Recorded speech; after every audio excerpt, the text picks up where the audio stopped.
배상을 대신해주는 배상 책임 보험이 아직 우리나라에는 없습니다. 존재하질 않아요. 아직까지 한국에는 그런 상품 자체가 없습니다.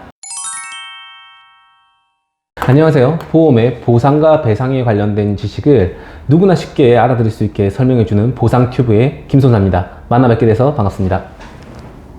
오늘 첫 방송인데 저는 여러분과 함께 보험과 관련된 여러가지 보상 지식 그리고 보험업계에 관련된 전반적인 모든 이야기를 같이 함께 해볼까 합니다. 자, 오늘 처음으로 다뤄볼 주제는 바로 킥보드입니다.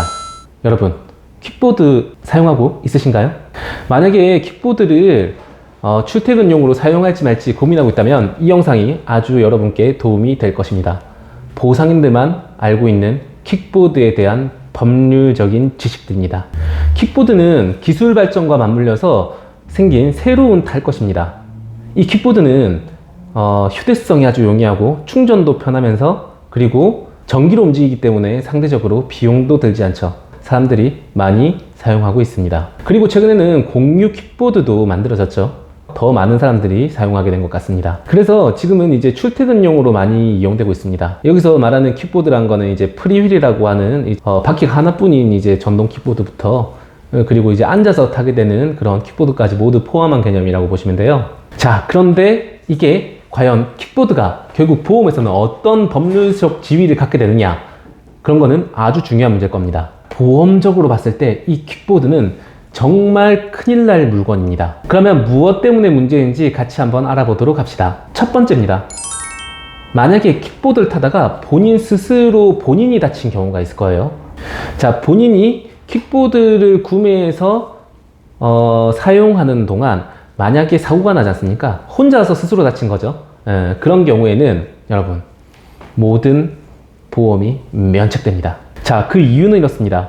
킥보드는 도로교통법상 원동기 장치 자전거에 해당하게 돼요. 우리가 가입하는 일반적인 보험들은 모두 보험을 가입할 때 이륜차 사용 여부를 묻고 있습니다. 그리고 만약에 여러분이 보험을 가입할 당시에 이륜차를 사용하고 있다고 한다면은 보험에서는 애초에 가입이 거절됩니다. 그 이유는 뭐냐면은 일반적으로 이륜차를 타지 않는 사람에 비해서 타는 사람이 훨씬 위험률이 높기 때문에 이륜차를 애초에 타지 않는 사람들을 보호하려는 그런 조치죠. 자, 그럼 여러분이 애초에 이륜차를 타지 않는다고 가정해서 보험을 가입한 거죠. 그러다가 만약에 사고가 나게 되면은 무슨 문제가 생기느냐?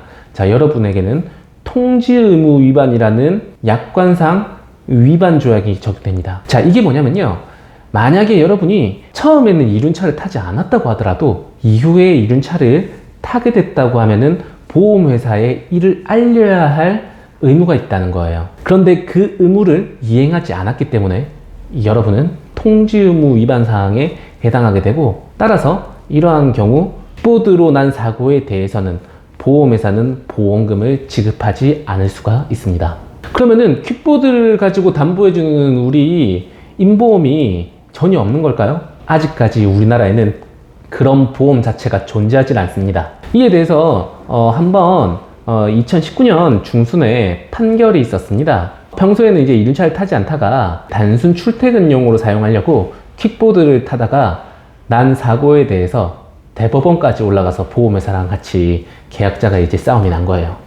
자, 그런데 어떻게 되느냐? 우리 대법원도 이러한 같은 취지로 이륜차를 소유 사용하게 된 경우에는 보험회사에 통지해야 했음에도 불구하고 그러지 않았다는 이유로 면책했습니다. 그럼 일례로 비슷한 자전거에 대해서 한번 알아보도록 하겠습니다. 자전거는 이러한 원동기 장치 자전거에 해당하지 않아요. 따라서 만약에 자전거를 타다가 본인 스스로 사고 났다 하면은 당연히 여러분이 가진 보험이 모두 보상이 됩니다. 자, 그러면은 여러분이 만약에 보험을 잘 가입하고 나서도 불구하고 킥보드로 타다가 사고가 나면은 여러분은 결국 어떻게 되느냐? 건강보험 외에는 아무것도 적용이 되지 않는다는 거죠. 자, 그러면은 두 번째, 킥보드를 타다가 내가 누군가를 다치게 한 경우를 한번 보도록 합시다. 사실 뭐 길가에 나가보면은 킥보드를 도로로 타는 경우도 있고 그리고 인도로 타는 경우도 있죠. 사실상 아까 도로교통법상 결국은 원동기 장치 자전거지 않습니까? 그러다 보니 도로로 다니는 게 많습니다. 그런데도 불구하고 이렇게 인도를 이용하는 거는 아무래도 도로의 위험보다 더 낫을 거라고 생각을 하고 하는 거겠죠.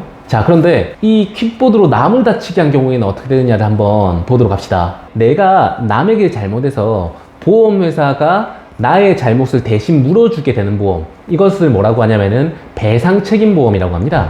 그리고 현재 일반 개인이 킥보드를 사용하다가 난 사고에 대해서 배상을 대신해주는 배상책임보험이 아직 우리나라에는 없습니다. 존재하질 않아요. 아직까지 한국에는 그런 상품 자체가 없습니다. 이유는 단순합니다. 위험률이 높다는 거죠. 보험료가 비싸고 이것을 받을 만한 보험회사가 아직까지 없다는 거죠. 자, 이게 다가 아닙니다. 여러분 한 번쯤 자동차가 후미 추돌해서 난 사고로 병원에 입원 또는 통원해 보였다면 아마 아실 거예요. 처음에는 미안하다는 말도 하고 뭐 전화도 오고 가겠지만 보험이 정상적으로 접수된 경우에는 전화 한 통 오질 않습니다. 자, 이유가 뭐냐면은 이건 교통사고 처리 특례법이라는 법 때문에 그래요. 여러분이 아무리 심적으로 그 사람이 원망스럽거나 나쁘게 보일지 모르겠지만 이 법 때문에 우리나라는 11대 중과실 그리고 사망, 중상의 사고가 아닌 경우에 보험만 잘 가입되어 있으면은 따로 형사법상 기소를 할 수가 없습니다. 보험만 잘 들어져 있으면은 그 사고에 대해서 여러분에게 도의적인 차원 그 이상의 법적인 어떠한 행위를 하지 않아도 된다는 거죠. 자, 그러면은 이 이야기를 왜 하냐면은 킥보드를 타다가 사고가 난 경우에는 배상 책임보험이 없다고 했지 않습니까? 즉 킥보드로 여러분이 다른 사람을 다치게 한 경우에는 어떻게든 형법상 문제가 될 수 있다는 겁니다. 일반적으로는 업무상 과실치사상죄라는 아주 무서운 범죄의 피해자 신분이 되게 됩니다. 그래서 킥보드는 누군가를 다치게 해서도 안 돼요. 그 상대방뿐만 아니라 본인의 인생까지 아작나는 게 현재 킥보드의 실체입니다. 자, 그러면 정리해보면 그렇습니다. 여러분이 만약에 본인의 보험이 잘 가입하고 킥보드를 탄다고 하더라도 본인이 가입한 보험이 모두 면책되고 건강보험만 적용이 됩니다. 킥보드 타다가 남을 다치게 한 경우에도 그 사람은 나에게 손해배상 청구를 하겠지만은 나는 이걸 담보할 보험이 없어요. 그러다 보니 결국 내 자비로 모두 물어줘야 된다는 거죠. 자, 그러면 두 가지를 한번 저울질 해보자는 거죠. 첫 번째는 내가 킥보드를 사용함으로써 얻게 되는 편익을 생각하고요.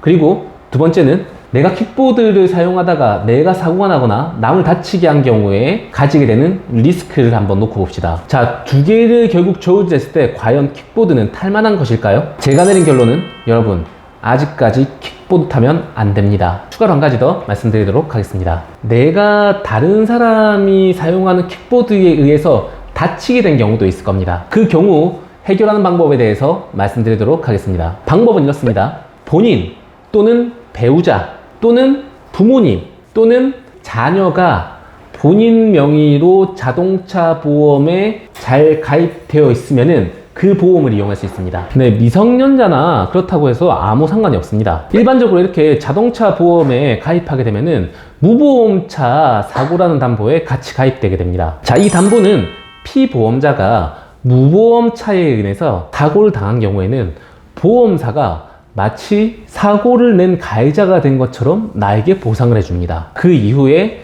그 보험사는 내가 상대방에게 청구해야 했던 손해배상 권한을 대신 가져가요. 그래서 보험회사가 대신 돈을 내놓으라고 합니다. 내가 남에게 돈을 내놔라 하는 행위를 보험회사에서 대신 나에게 먼저 돈을 주고 해준다는 그런 얘기예요. 아까 말했듯이 무보험차라고 했지 않습니까? 원동기 장치 자전거에 해당하는 킥보드는 이 무보험차에 해당하게 됩니다. 따라서 보험회사는 나에게 그러한 보상을 해주고 상대방에게 구상권 행사한 거죠. 이 유용한 보험이 1년에 고작 1-2천 원의 금액으로 자동차 보험에서 담보하고 있습니다. 시간을 이렇게 가져봤는데 모두 유익한 시간이었을 거라고 생각합니다. 생활 팁이라든지 보험과 관련된 여러 가지 지식 정보를 앞으로도 같이 공유하도록 하겠습니다. 시청해주셔서 감사합니다. 구독과 좋아요는 저희 채널에 많은 도움이 됩니다.